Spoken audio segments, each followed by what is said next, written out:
Penso sia fondamentale parlare col ministro, io mi sento tranquillo, solo i pessimisti non fanno fortuna, provate a pensare alle Olimpiadi.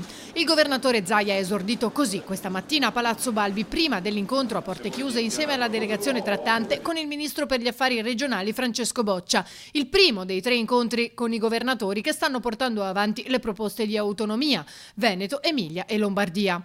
A Boccia è stata consegnata una copia del documento sull'autonomia, un incontro nonostante le tensioni degli ultimi giorni che si è rivelato utile, ha commentato il ministro una volta uscito.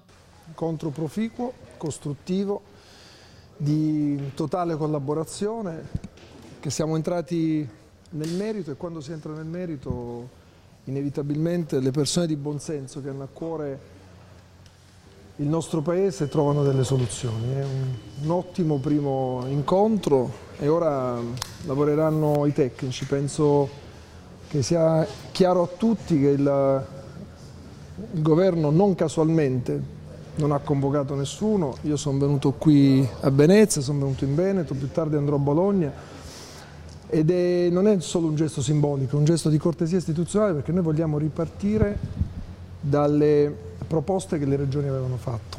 Il presidente Zaia mi ha consegnato le proposte della regione Veneto, io gli ho trasmesso i rilievi, i 36 rilievi che ho trovato, e però tutto questo appartiene alla storia che abbiamo alle spalle. Io non voglio perdere tempo, sono venuto qui perché penso che l'autonomia differenziata sia un punto fermo del programma del nostro governo e perché vogliamo farla. E vogliamo farla bene e vogliamo farla in maniera coerente, ma deve diventare lotta alle diseguaglianze.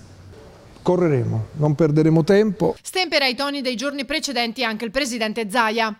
L'incontro è stato positivo, sensor rose fioriranno, penso che la regola sia sempre la stessa, la nostra unica volontà è quella di portare a casa l'autonomia.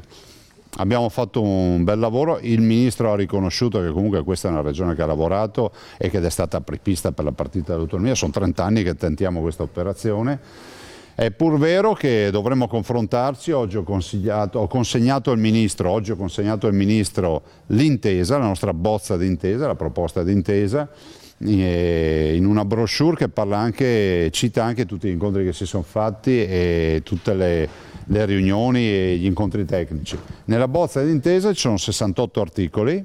E ricordo che il primo articolo, è la novità che ho voluto far inserire, parla chiaramente di quello che risulta essere anche, se volete, quasi inutile, perché è previsto dalla legge, ma l'ho fatto inserire come primo articolo: coesione, solidarietà, unità nazionale, sussidiarietà. Quindi lo dice già nel primo articolo, premesso che tutte queste robe vanno rispettate, adesso dico si può parlare di autonomia?